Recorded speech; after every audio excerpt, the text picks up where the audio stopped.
Assalamualaikum warahmatullahi wabarakatuh. Kami dari kelompok 7 akan mempresentasikan hasil diskusi kami mengenai pemanfaatan limbah organik dari industri.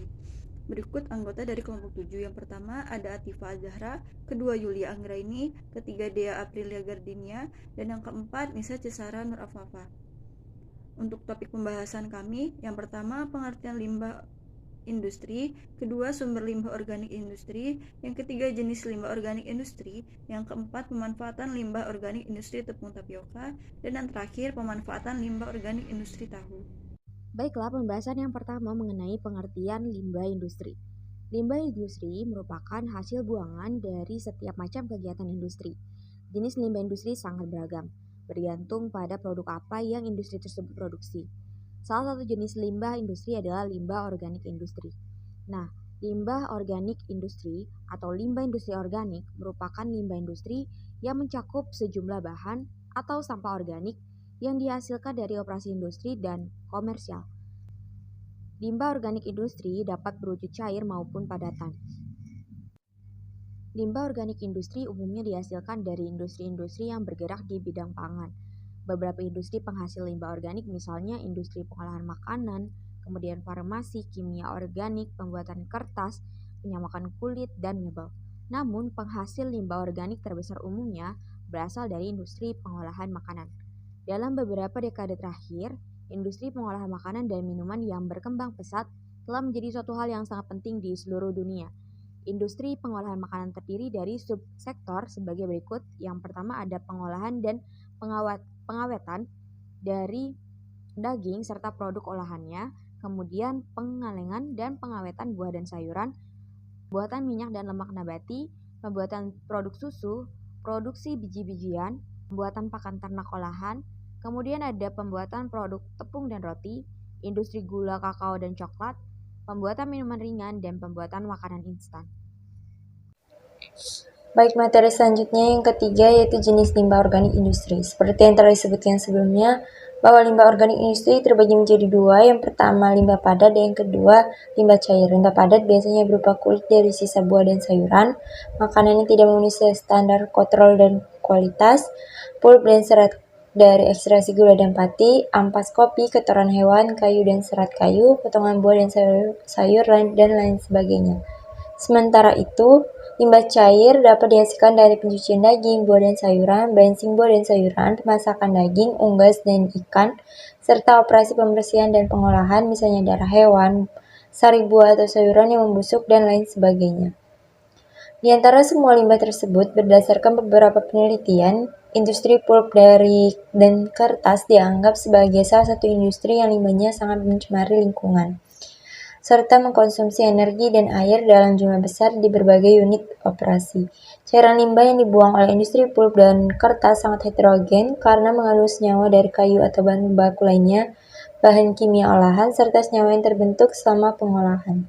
Selanjutnya yaitu pemanfaatan limbah organik industri tepung tapioka. Tepung tapioka dengan bahan baku singkong dalam proses pengolahannya menghasilkan berbagai jenis limbah organik, baik limbah padat ataupun cair. Berikut merupakan beberapa pengolahan limbah hasil industri tepung tapioka di Indonesia. Yang pertama, kulit singkong. Dari setiap 1 kintal kulit singkong yang digunakan untuk membuat tepung tapioka akan dihasilkan limbah kulit singkong sebanyak 13 kg. Kulit singkong ini dapat dimanfaatkan menjadi pupuk organik yang dilakukan dengan cara membuang langsung kulit singkong ke kebun-kebun dan dibiarkan membusuk. Kulit singkong juga dapat dimanfaatkan sebagai makan ternak sapi dengan cara dicampurkan bersamaan dengan rumput. Yang kedua, yaitu ada ampas singkong atau onggok. Onggok yang dihasilkan dari proses pembuatan tepung tapioka adalah sebanyak 1 ton onggok per 10 ton singkong. Onggok terlebih dahulu diolah dengan proses pengepresan atau pemisahan ampas dengan air elot, kemudian dijemur.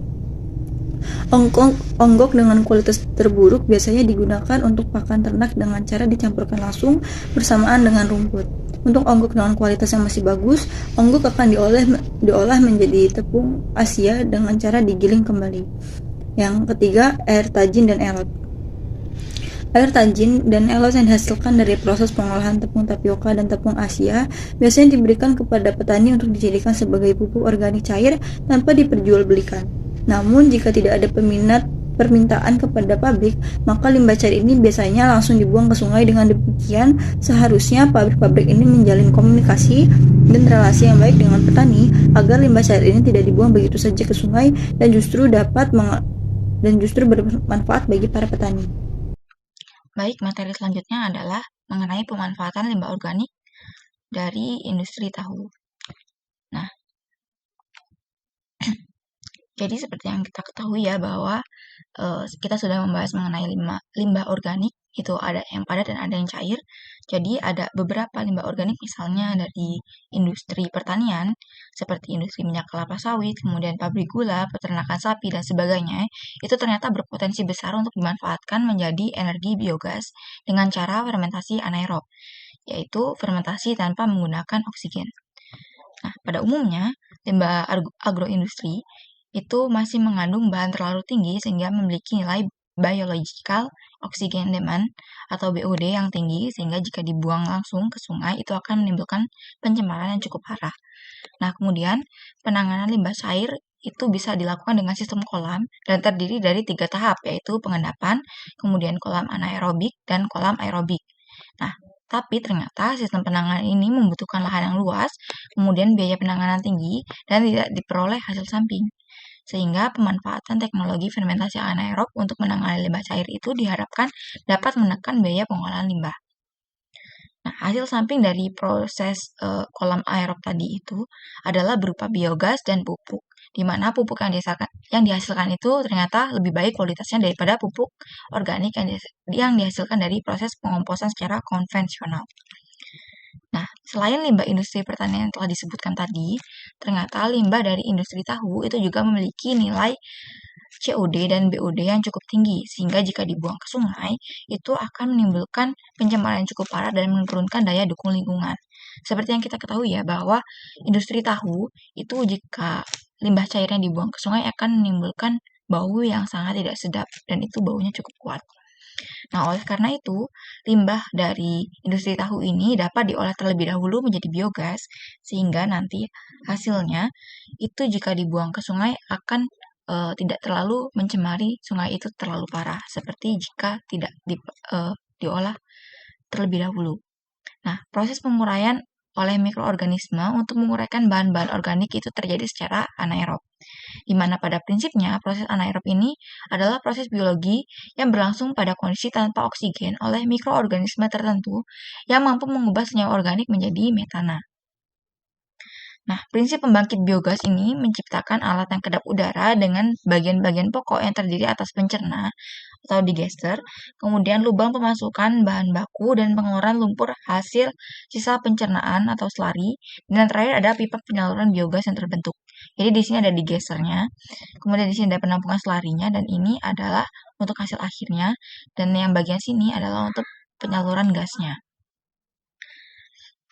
Nah, secara umum proses anaerob itu terdiri dari 4 tahap, yaitu hidrolisis, kemudian pembentukan asam, pembentukan asetat, dan yang terakhir adalah pembentukan metana. Nah, proses anaerob ini dikendalikan oleh 2 golongan mikroorganisme, yaitu hidrolitik dan metanogen, di mana bakteri hidrolitik ini terdapat dalam jumlah besar dalam kotoran unggas karena reproduksinya itu sangat cepat, dan organisme bakteri hidrolitik ini dapat memecah senyawa organik kompleks menjadi senyawa yang lebih sederhana. Senyawa yang sederhana yang diuraikan oleh bakteri penghasil asam itu menjadi asam lemak dengan berat molekul yang rendah seperti asam asetat dan asam butirat. Selanjutnya, bakteri metanogenik mengubah asam-asam tersebut menjadi metana. Nah, di Indonesia untuk industri tahu ini ternyata sudah cukup banyak yang menggunakan atau mengelola limbah cair hasil industri tahu ini menjadi biogas. Namun beberapa di antaranya masih saja membuang limbah cair itu langsung ke sungai. Padahal beberapa industri ini memiliki skala yang cukup besar sehingga nanti hasil limbahnya itu dapat diperoleh gas metana yang cukup besar dan dapat menghemat pengeluaran untuk LPG.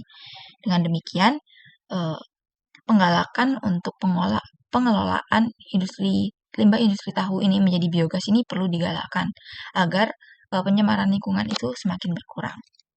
Baik, demikian presentasi dari kelompok 7. Kurang lebihnya kami mohon maaf. Kami akhiri. Wassalamualaikum warahmatullahi wabarakatuh.